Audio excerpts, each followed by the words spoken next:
So, good day mga boss. Welcome na naman po sa ating panibagong video. So, sa video natin ngayon mga boss ay ipapakita ko sa inyo mga boss o titingnan natin kung nakakasira ba ng gasket etong RS8 na CVT cleaner mga boss. Dahil doon sa ating previous na video mga boss, so ginamit natin tong RS8 doon sa isang Honda Click na nagpa CVT cleaner sa atin mga boss ay napansin ko nung bandang uli mga boss dun sa kanyang torque drive ay loose o lumaki yung gasket o yung o-ring mga boss nung kanyang torque drive. So titingnan natin mga boss kung dito ba yung dahilan ng pagkalaki ng o-ring niya mga boss. So kasi ito lang naman yung spray ko nung time na yun mga boss. So etong RS8 ay nabili natin mga boss sa Shopee. So yan. So kadalasan din naman ginagamit ito mga boss sa mga shop. So sinasabi nila na hindi daw nakakasira ng mga gasket o o-ring, kaya magandang panlinis talaga ito sa panggilid. So titingnan natin mga boss kung totoo nga ba talaga na hindi talaga makakasira ng anong klaseng goma o oil seal o o-ring mga boss sa ating motor, dahil mahirap naman kung gagamitin natin siya, ibababad natin siya dun sa mga goma na masisira pala yung ating trabaho mga boss o yung ating pyesa. So dito mga boss, meron akong pinaglumaan na torque drive ng aking Mio 40. So yan. So dito, same mga boss, etong part na to yung nasira, yung gasket na to. So yan. So ito yung stock na torque drive ng aking Mio 40. So yan, nasira na siya mga boss oh. So kita nyo, meron na siyang kanto. So titingnan natin mga boss, same na gagawin natin. I-spray natin to mga boss, yung goma na to. At medyo, syempre, ibababad natin. Para makikita natin kung mag-i-expand ba o masisira yung ating goma mga boss o yung ating o-ring. So, ngayon, ito yung ating RS8 mga boss. So, yan, CVT cleaner na talagang panlinis sa ating panggilid. So, simulan na natin mga boss.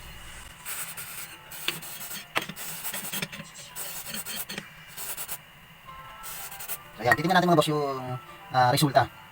Kung siya ba ay mag-expand. So, natin mga boss. So, mahirap kasi mga boss na gagamit tayo ng CVT cleaner o ganitong klaseng product mga boss na tiwala tayo na hindi masisira yung ating pinag-sprayan mga boss. So, awareness din to sa mga gumagamit ng ganito mga boss, mga mahilig mag-DIY sa kanilang mga panggilid, kahit hindi panggilid mga boss, dun sa kanilang CVT.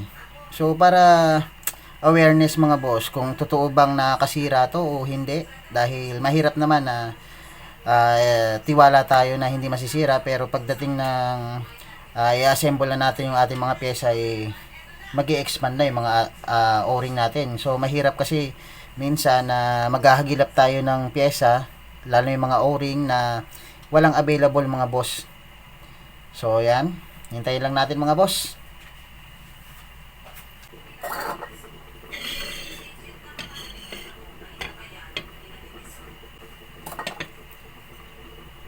So dito mga boss, makikita na natin na yung parting baba na o-ring ay nakita natin nag-expand na dahil tumaba na siya compare dito sa o-ring sa taas mga boss.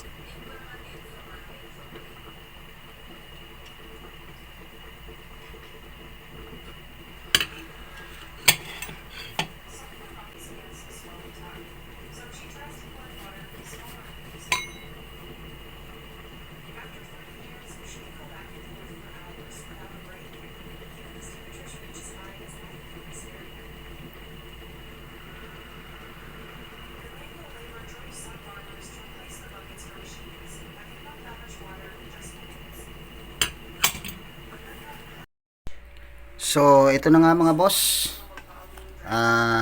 tapos na yung ating pag-aantay mga boss.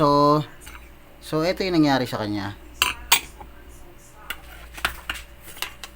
So yan. So ito yung nangyari sa kanya mga boss. So tingnan nyo.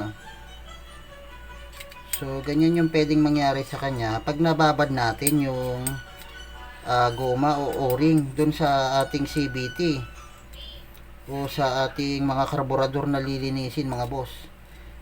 So may chance nga mga boss na ganito yung mangyari o masira natin yung ating mga o-ring pag once na tayo gumamit nito. Pero tip lang mga boss na pag once na naglinis tayo ng ating CVT o ating karburador o ating mga pyesa na may o-ring, ay tanggalin natin mga boss o wag natin sobrang ibabad yung ating mga o-ring dahil pwede talaga siya masira mga boss. So kitang kita naman natin dito na talagang nag-expand siya. So yan o. So ito yung nangyari sa kanya mga boss. So nung nababad to mga boss pero tingnan nyo dito sa taas. So inisprayan lang natin siya pero hindi naman siya nag-expand. So doon siya nagre-react pag once na nakababad na yung ating o-ring mga boss doon sa liquid. So katulad dito. So yan. So ang tendency niyan mga boss dito sa ating torque drive ay pag once na sira yung ating o-ring ay pwedeng kumalat yung grasa na nakalagay dito sa part na to. So kakalat siya dito sa ating torque drive, pakalat doon sa ating belt, papunta rin sa ating lining mga boss. So ang tendency no o ang resulta nun mga boss, kahit bagong linis yung ating panggilid ay pwedeng mag-dragging dahil sa grasa na kumalat doon o kakalat doon sa ating panggilid. So yan, sana ay may natutunan kayo mga boss sa video natin na to patungkol po sa paggamit ng CVT cleaner sa ating mga panggilid mga boss. So yan,